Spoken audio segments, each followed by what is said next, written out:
My name is Audrey, and at 39 years old, my parents told my 18-year-old daughter they needed her college fund for an urgent surgery. She gave them everything. Then they gifted $63,000 to my niece. I didn't shout. I did this. If you have ever felt betrayed by the people who should have been your biggest supporters, let me know where you are watching from. 10 days later, a woman handed them a letter. They opened it and started screaming. The night it happened, everything felt normal. Boring. Even the kind of family dinner you forget the next day. Lasagna, mismatched wine glasses, the smell of floor polish still lingering in the entryway because my mom had, of course, scrubbed every surface even though we're not royalty.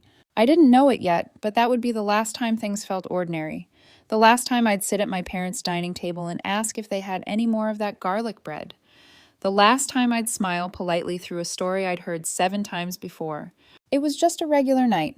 My daughter Kira, freshly 18 and trying out eyeliner again after a 2-year break, sat next to me on the edge of her chair like she always does when she's nervous around extended family. She's thoughtful like that, tries not to take up too much space, even though I've spent most of her life begging her to do the opposite. Across from her sat Josie, my sister's daughter.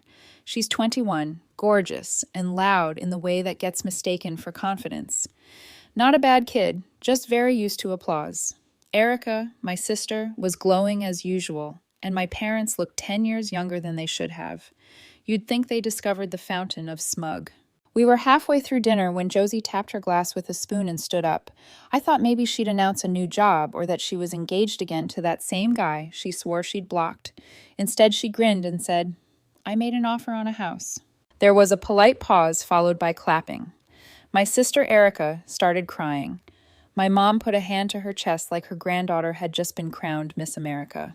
Josie continued, eyes shining. "I wouldn't have been able to do it without Grandma and Grandpa. I don't even have words for what they gave me. It was so generous, so much more than I ever expected." I smiled, even clapped. Kira didn't. I didn't want to say the amount, but honestly, I'm just so grateful I have to. It was $63,000. I actually cried when I saw the transfer. There were gasps and cheers. My father made a joke about inflation, and Erica practically climbed over the table to hug them both. I think I said something like, "Wow, that's incredible," because it was generous. Yes, surprising a little, but we've all been tight-lipped about our finances lately, and maybe they were just feeling sentimental. I didn't think much of it. I didn't feel hurt or excluded. I felt nothing unusual, except for Kira. She was completely still. Her fork lay untouched beside a half-eaten salad. Her hands were in her lap, clenched in a way I almost missed. I leaned over and whispered, "You okay?" She nodded without looking up. "Just tired." 15 minutes later, she stood up and said she wasn't feeling well. I offered to drive her home, but she insisted on taking the bus, said she needed the air. I let her go. If I had known what was waiting for me back home, I would have run after her, but instead I poured another glass of wine and helped clear plates. I got home about an hour later. The house was dark except for the glow of the kitchen light. Kira sat at the table, still in her jacket, her phone face down next to her. She looked like she hadn't moved. "Hey," I said gently, "talk to me. What's going on?" She didn't answer right away. I could see her trying to figure out how to begin. Then she looked up at me, eyes bloodshot, voice barely above a whisper. "I gave Grandma my college fund." I blinked. "What?"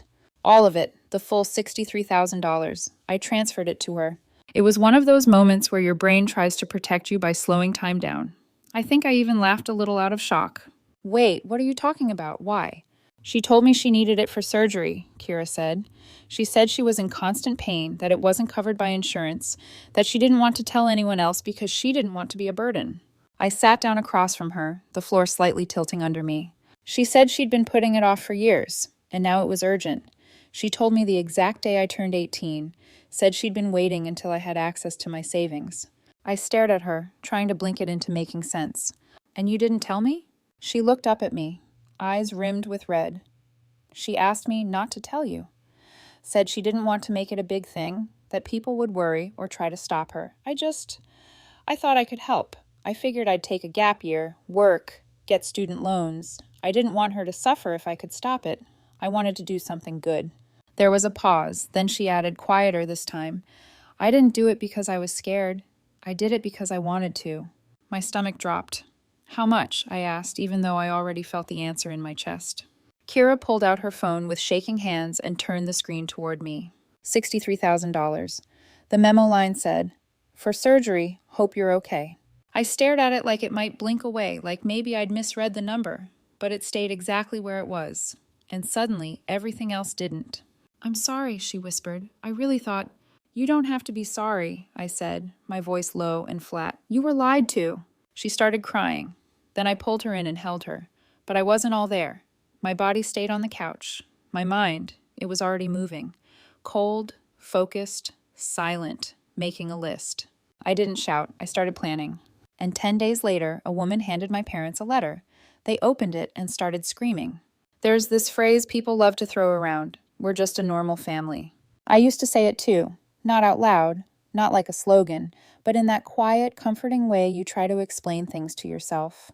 Sure, my mom could be passive-aggressive, and my dad conveniently forgot every birthday that didn't involve a man. But nothing out of the ordinary, right? Every family has its quirks. That's what I thought. Now, when I look back, I see something very different. Not because they were cartoon villains. That would have been easier. It's because everything seemed almost normal, until it wasn't. I used to tell myself they were good people who made small mistakes. And for a long time, I believed it. When Erica got pregnant at 17, my parents didn't throw her out. They didn't shame her. They bought her prenatal vitamins and started reading parenting books like they were preparing for round 2. Erica lived at home. Of course she did. She was still a teenager. But they shifted immediately into this all-consuming grandparent mode, like Josie was some divine do-over. At the time, I thought it was beautiful.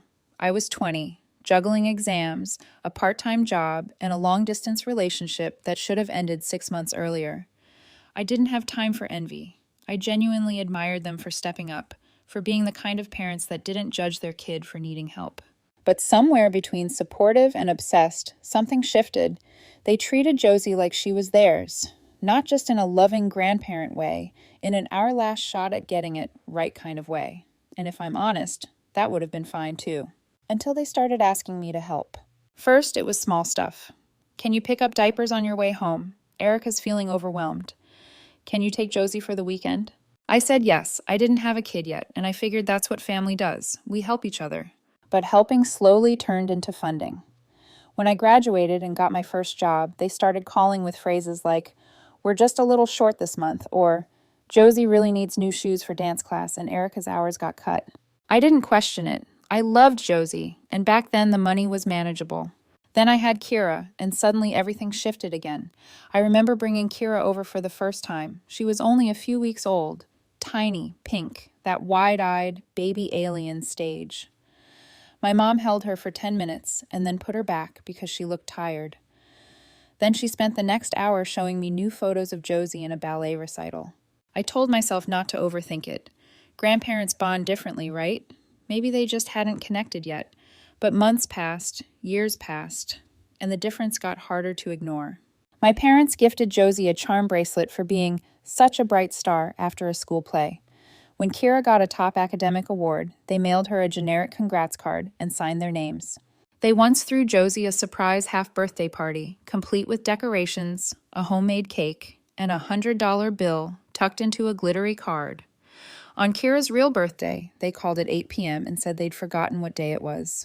When Josie mentioned liking baking, my mom cleared out a whole drawer in the kitchen and labeled it Josie's Baking Things. When Kira brought over cupcakes she made from scratch once, my mom said, "Oh, I'm trying to cut back on sugar." It wasn't one massive betrayal. It was quiet, repetitive, a pattern of praise in one direction and polite tolerance in the other. And I told myself it didn't matter because Kira didn't seem to notice until she did.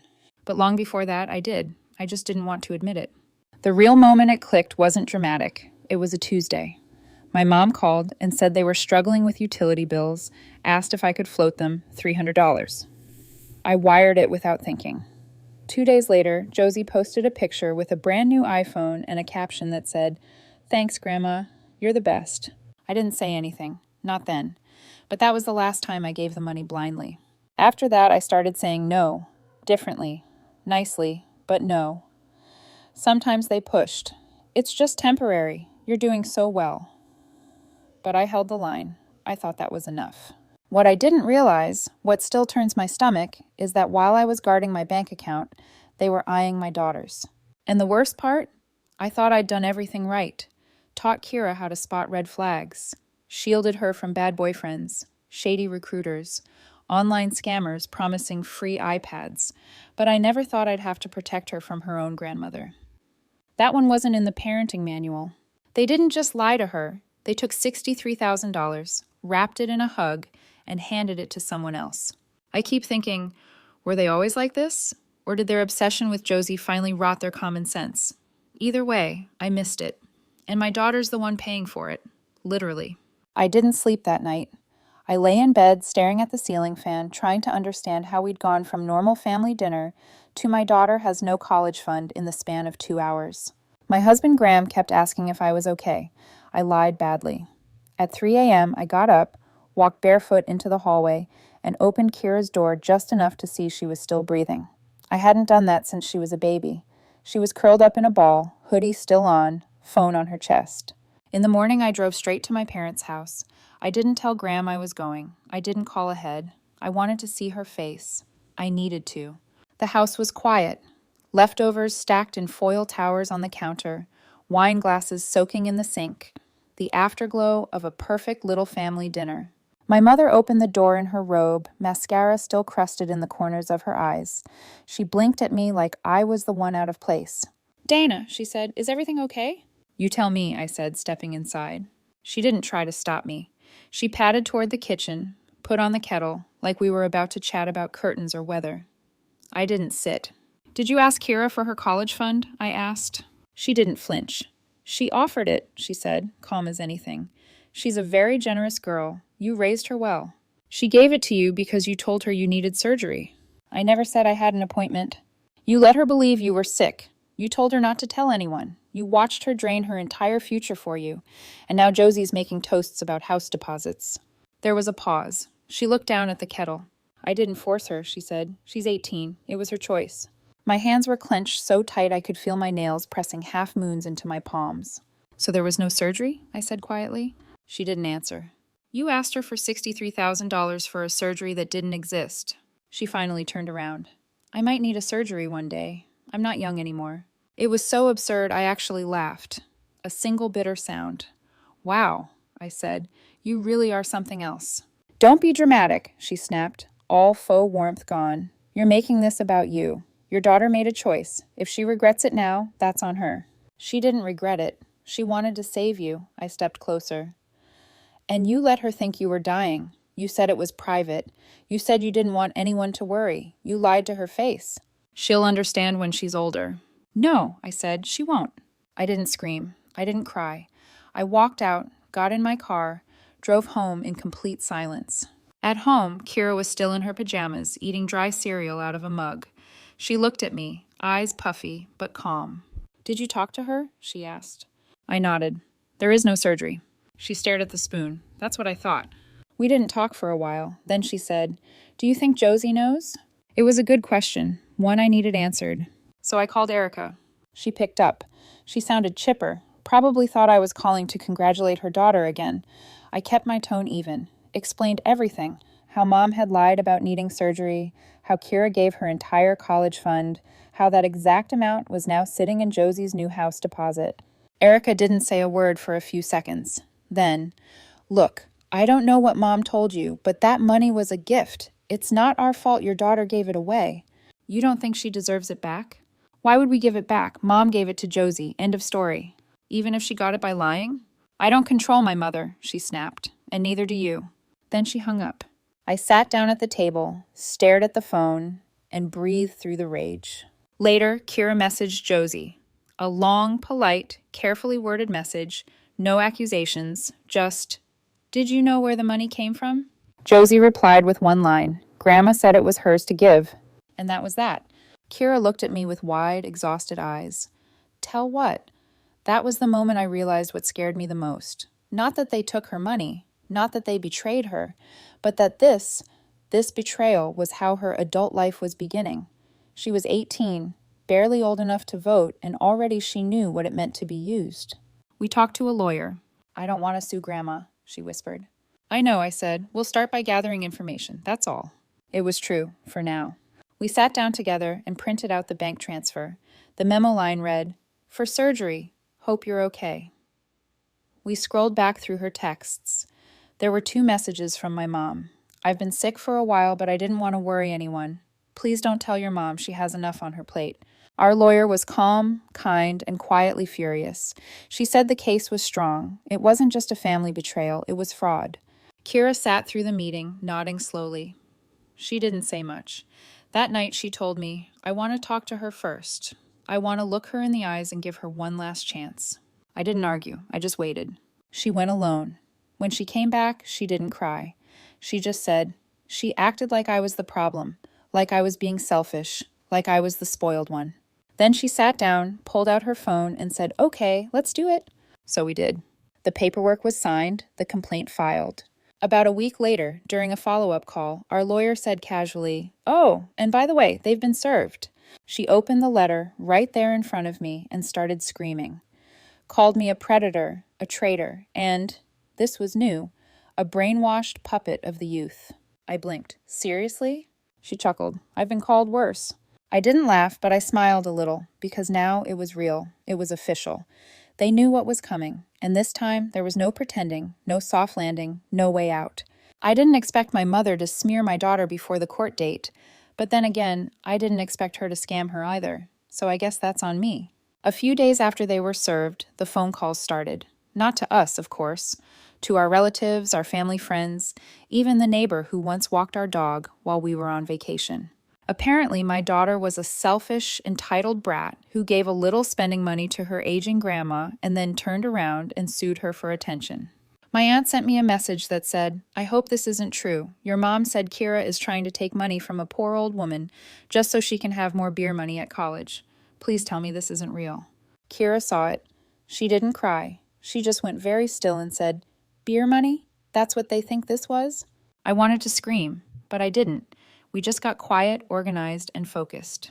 I sent the proof to the few people who still had the decency to ask before judging. The bank transfer screenshot, the for-surgery memo, the texts. "Please don't tell your mom. It's not covered by insurance." No commentary, just the facts.